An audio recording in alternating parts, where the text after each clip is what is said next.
বাইরে মেঘ জমে আছে, বৃষ্টি নামতে দেরি নেই। প্রত্যন্ত গ্রামের এক প্রান্তে দাঁড়িয়ে আছে পুরনো এক হাভেলি। কালের ছাপ লেগে যাওয়া সেই বাড়ি বহু বছর ধরে ফাঁকা। গ্রামের মানুষের মুখে মুখে শোনা যায়, রাতে সেই হাভেলির জানালাগুলো নিজের থেকেই খোলা সময়ে বেজে ওঠে অদ্ভুত আওয়াজ। কেউ বলে ওই বাড়িতে নাকি এক অভিশপ্ত আত্মা ঘুরে বেড়ায়। সেদিন রাতেই শহর থেকে আসা 4 জন বন্ধু, রাহুল, সোমা, বিক্রম আর মিতালি, তাদের ক্যামেরা আর টর্চ নিয়ে হাভেলির রহস্য উন্মোচন করার জন্য ঢুকে পড়ে। ওরা সব ধরনের ভৌতিক গল্পে বিশ্বাস করত না, বরং ভাবত এইসব কুসংস্কার। হাভেলিতে ঢোকার সময় একটা অদ্ভুত ঠান্ডা অনুভব করল সবাই। ভেতরের দেওয়ালে অজানা ভাষায় লেখা কিছু মন্ত্র, আর মেঝেতে পড়ে থাকা ধুলোয় অদ্ভুত চিহ্ন। মনে হচ্ছিল কেউ বা কিছু যেন তাদের গতিবিধি লক্ষ্য করছে। বিক্রম মজা করে বলল, এটা মনে হয় পুরনো ছবির শুটিং স্পট ছিল। এত ভয় পাচ্ছ কেন? বাকিরা হেসে উঠল, কিন্তু হাসির আড়ালে কোথাও যেন একটা চাপা আতঙ্ক ঘনিয়ে আসছিল। রাত বাড়ার সঙ্গে সঙ্গে হাভেলির অন্ধকার করিডোরে হেঁটে বেড়াতে শুরু করল তারা। আচমকা সোমার পায়ের নিচে কাঠের মেঝে দেবে গিয়ে গভীর গর্তের মতো কিছু প্রকাশ পেল। নিচে তাকাতেই ভেসে এল চাপা কান্নার আওয়াজ। বিক্রম টর্চ মারতেই দেখা গেল নিচে একজন বৃদ্ধার ছায়াসদৃশ কিছু দাঁড়িয়ে আছে। রাহুল চিৎকার করে সবাইকে পিছিয়ে আসতে বলল। ওরা গর্ত এড়িয়ে পাশের একটা ঘরে ঢুকল। ঘরের মাঝখানে একটা পুরনো টেবিলের উপর রাখা ধুলো পড়া ডায়েরি। ডায়েরি খুলে দেখা গেল তাতে লেখা, আমি জ্যোতিষ্কা দেবী, এই বাড়ির শেষ উত্তরাধিকারী। আমার জীবন এই বাড়িতেই শেষ হয়েছে। আমার মৃত্যুর জন্য যারা দায়ী তারা এখানেই মরণকূপে বন্দী। কেউ ফিরে যেতে পারবে না কি? সবাই একে অপরের দিকে তাকিয়ে রইল। মিতালি ডায়েরি ছুঁড়ে ফেলে দিল। ঠিক সেই মুহূর্তে দরজাগুলো বিকট শব্দ করে বন্ধ হয়ে গেল। জানালার কাছে বারবার আঁচড়ের শব্দ হচ্ছিল। বিক্রমের টর্চের আলো আচমকা নিভে গেল। হঠাৎ করেই একটা ঠান্ডা বাতাস রাহুলের গায়ে স্পর্শ করল, যেন কেউ তার নাম ধরে ডাকছে। বিক্রম, সোমা আর মিতালি ভয় পেয়ে দরজা খোলার চেষ্টা করছিল, কিন্তু দরজা যেন পাথরের মতো শক্ত। মাঝরাতের পর ডায়েরিতে লেখা আরেকটি তথ্য আবিষ্কার করে তারা, যদি সত্যিকারের সাহস থাকে তাহলে ভোরের আগে মূল দরজা বেরিয়ে যাও। এটা পরে ওরা আরও আতঙ্কিত হল। সময় যতই গড়াচ্ছিল, ঘরের প্রতিটা কোণ থেকে অদ্ভুত আওয়াজ ও দৃষ্টিগ্রাহ্য ছায়াগুলো ওদের দিকে এগিয়ে আসছিল। ভোরের ঠিক আগে রাহুল একমাত্র মনোভাব নিয়ে মূল দরজার কাছে গিয়ে একটা পাথরের খাঁজ দেখতে পেল। সেখানে হাত রাখতেই দরজার লক খুলে গেল। এক ঝটকায় সবাই বাইরে বেরিয়ে এল। পেছন ফিরে তাকাতেই দেখল হাভেলি ধীরে ধীরে অদৃশ্য হয়ে যাচ্ছে, আর একটা গর্জন শোনা গেল, তোমরা বেঁচে গেছো, কিন্তু ফিরে এসো না। গ্রামে ফিরে আসার পর ওরা সবাই অনুভব করল, এই অভিজ্ঞতা তাদের জীবনকে চিরতরে বদলে দিয়েছে। হাভেলি আর কখনো কেউ দেখতে পায়নি, কিন্তু গ্রামের মানুষ এখনও মনে করে রাতের বেলা কেউ ওই পথ মারায় না, কারণ হাভেলি হয়তো এখনও কারো জন্য অপেক্ষা করছে। রাহুল ও সোমা আবার ডায়েরিটা খুঁজে বের করল। এবার তারা পড়তে শুরু করল সেই অভিশপ্ত ডায়েরির শেষ কিছু পাতা। সেখানে লেখা ছিল, তোমাদের মধ্যে যে সাহসী সেই কেবল মুক্তি পাবে, বাকিরা এই বাড়ির অংশ হয়ে থাকবে কি? ডায়েরির আরও একটি পাতা খুলতেই শোনা গেল মৃদু ফিসফিস শব্দ। মিতালি চিৎকার করে বলল, ডায়েরিটা ছুঁড়ে ফেলো, এটা অভিশপ্ত। রাত শেষ হওয়ার আগেই তারা সিদ্ধান্ত নিল, যেভাবেই হোক বাড়ি থেকে বেরোতে হবে। প্রধান দরজার ঠিক পাশে একটা লক করা খাঁজ ছিল। রাহুল সেই খাঁজে কিছু খুঁজে পায়। সেখানেই ছিল এক চাবি। তারা তাড়াতাড়ি দরজা খুলে বাইরে বেরিয়ে এল। পেছন ফিরে দেখতেই দেখা গেল বিক্রমের ছায়াটা হাভেলির জানালার পাশে দাঁড়িয়ে আছে। তার ঠোঁট নড়ছে, কিন্তু কোনো শব্দ বেরোচ্ছে না। হাভেলির দরজা বন্ধ হতে হতে শোনা গেল এক বিকট আওয়াজ, তোমরা ফিরে এসো না, অন্য কেউ এলেই তাদেরও এই পরিণতি হবে। গ্রামে ফিরে আসার পর রাহুল ও সোমা হাভেলি নিয়ে আরও খোঁজ করতে গিয়ে জানতে পারল, বাড়ির মালিক জ্যোতিষ্কা দেবী ছিলেন এক কালো জাদুর অনুসারী। তিনি অভিশাপ দিয়ে হাভেলিকে নিজের আত্মার বাসস্থানে পরিণত করেছিলেন। বিক্রম কোথায় হারিয়ে গেল তা আজও কেউ জানে না। গ্রামের মানুষ বলে, আজও গভীর রাতে হাভেলির দিক থেকে ভৌতিক আওয়াজ শোনা যায়। রাতবিরাতে যদি কেউ ভুল করে ওই পথে যায়, তারা আর ফিরে আসে না। গ্রামে ফিরে এসেও রাহুল, সোমা এবং মিতালি নিজেদেরকে স্বাভাবিক করতে পারল না। বিক্রমের নিখোঁজ হওয়া নিয়ে পুলিশে অভিযোগ জানালেও কেউ ওদের গল্প বিশ্বাস করল না। পুলিশ ঘটনাস্থলে গিয়েও কোনো প্রমাণ পায়নি। হাভেলি যেন পুরোপুরি অদৃশ্য হয়ে গেছে। কিন্তু বিক্রমের শূন্যতা প্রতিদিন তাদেরকে এক অজানা অপরাধবোধে ডুবিয়ে দিচ্ছিল। বিশেষত রাহুল অনুভব করছিল বিক্রম ওদের ডেকে কিছু বলতে চাচ্ছিল, কিন্তু ঠিক কি সেটা বুঝতে পারছিল না। একদিন রাতে রাহুল একটি অদ্ভুত স্বপ্ন দেখল। স্বপ্নে সে দেখল বিক্রম এক অন্ধকার ঘরে বন্দী, চারপাশে মোমবাতির আলো জ্বলছে। বিক্রম চিৎকার করে বলছে, আমাকে বাঁচাও। ডায়েরিটা পুরোটা পড়ো। সেখানে উত্তর আছে। রাহুল ঘুম ভেঙে উঠে বুঝতে পারল বিক্রম এখনও হাভেলির মধ্যে কোথাও বন্দী। সোমা এবং মিতালিকে সে এই স্বপ্নের কথা বলল। প্রথমে ওরা মানতে না চাইলেও রাহুলের দিদার কাছে হার মানল। এইবার ওরা ঠিক করল ভালোভাবে প্রস্তুতি নিয়েই হাভেলিতে ফিরে যাবে। ক্যামেরা, শক্তিশালী টর্চ, রশি, মানচিত্র সবকিছু সঙ্গে নীল। গ্রামের এক বৃদ্ধা, যিনি কালো জাদুর বিষয়ে কিছুটা জানতেন, তাদেরকে একটি ছোট পুঁতির মালা দিলেন।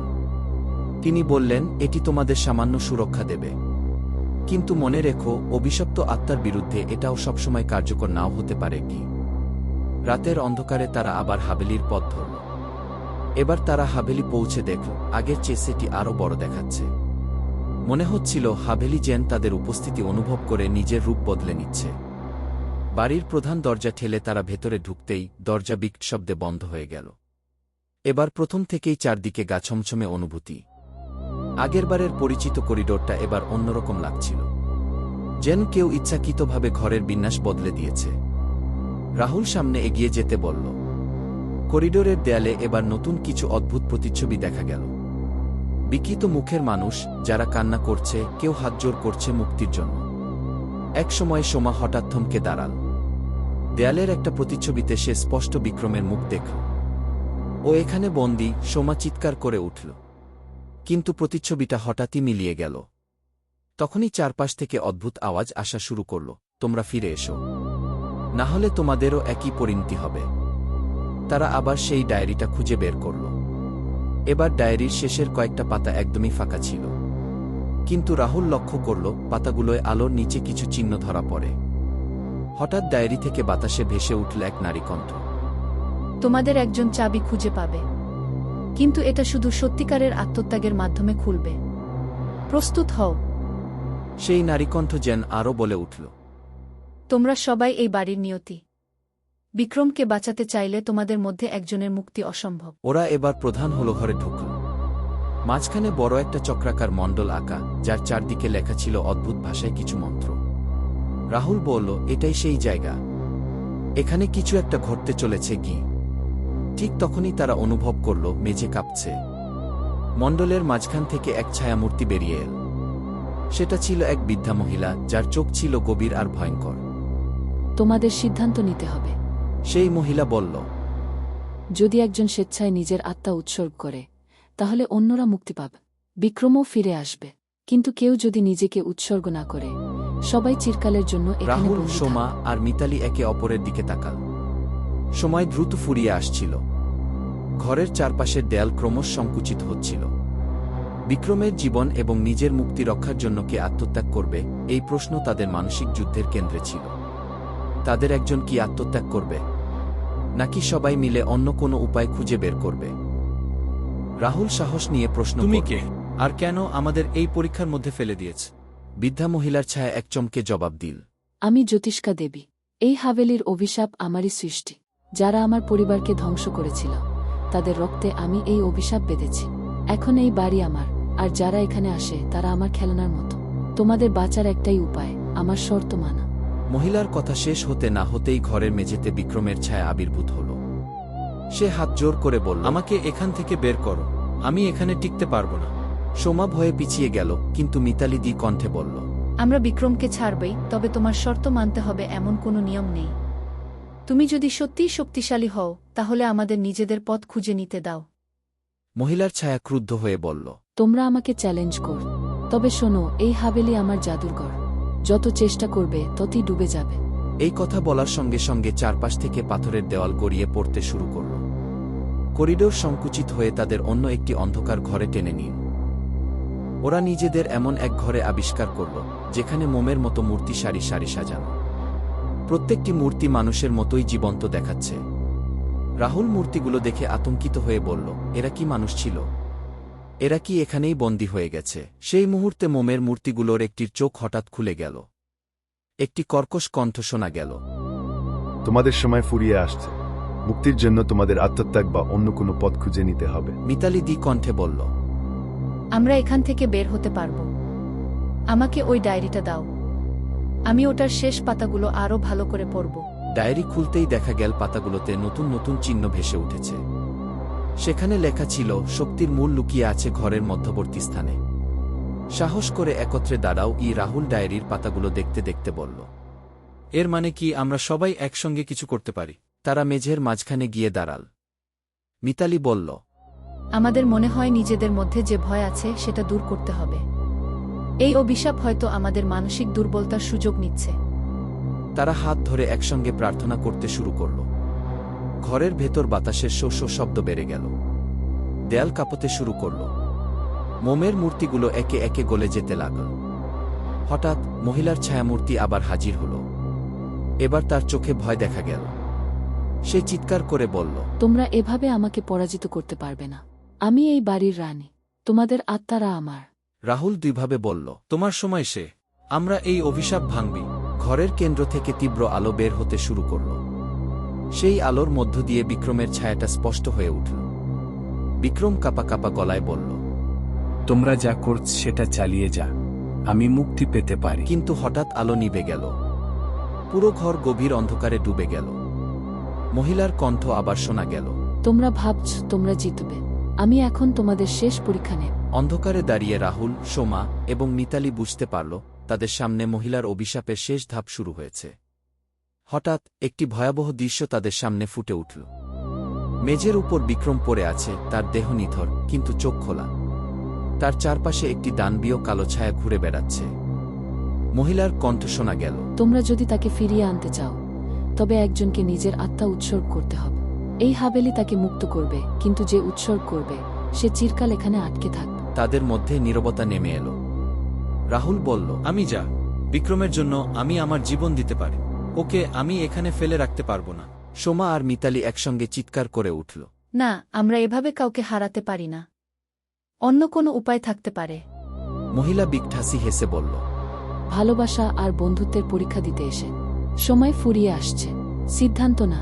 মিতালি হঠাৎ ডায়েরির একটি কথা মনে পড়ল। ও সত্যিকারের শক্তি লুকিয়ে আছে একত্রে কাজ করার মধ্যে। কি সে চিৎকার করে বলল, আমাদের একসঙ্গে চেষ্টা করতে হবে। একজন নয়, আমরা সবাই শক্তি দিয়ে ওকে ফিরিয়ে আনতে পারি। তারা হাত ধরল এবং একসঙ্গে বলতে লাগল, আমরা বিক্রমকে ফিরিয়ে আন। কেউ উৎসর্গ হবে না। আমরা সবাই এখানে এসেছি আর সবাই একসঙ্গে ফিরবি। মহিলা ক্রোধে চিৎকার করে উঠল, এ অসম্ভব, তোমরা এই অভিশাপ ভাঙতে পারবে না। তাদের সম্মিলিত ইচ্ছাশক্তির কারণে ঘরের মধ্যবর্তী আলো আরও তীব্র হয়ে উঠল। মহিলার ছায়ামূর্তি ফিকে হতে শুরু করল। ক্রমশ তার চিৎকার কমে এল। আলো একসময় বিক্রমের চারপাশে ছড়িয়ে পড়ল। কালো ছায়াটা মিলিয়ে গেল আর বিক্রম উঠে দাঁড়াল। তার চোখে বিস্ময় আর কৃতজ্ঞতার অশ্রু। মহিলার ছায়া শেষবারের মতো বলে উঠল, তোমরা আমার অভিশাপ ভেঙে দিয়ে, কিন্তু মনে রেখো এই হাভেলি কখনো পুরোপুরি মুক্ত হবে না। কেউ এলে আবার আমি আসব শুরু হবে। তারা চারজন প্রধান দরজার দিকে দৌড় দিল। এবার দরজাটা সহজেই খুলে গেল। বাইরে এসে তারা প্রথমবারের মতো মুক্ত বাতাসে নিঃশ্বাস নিল। গ্রামে ফিরে তারা বুঝল সেই হাভেলি আর আগের মতো নেই। সেটি ধ্বংস হয়ে গেছে, যেন তা কখনোই ছিল না। কিন্তু তাদের অভিজ্ঞতা তাদের জীবনের গল্প হয়ে রইল। তারা হয়তো মুক্ত হয়েছে, কিন্তু পুরনো হাভেলির মতো জায়গাগুলো সবসময় নতুন শিকার খুঁজে। গল্প শেষ হলেও রহস্যের চক্র কখনো শেষ হয় না। এই রকম নতুন গল্প শোনার জন্য চ্যানেলটিকে সাবস্ক্রাইব করে রাখবেন।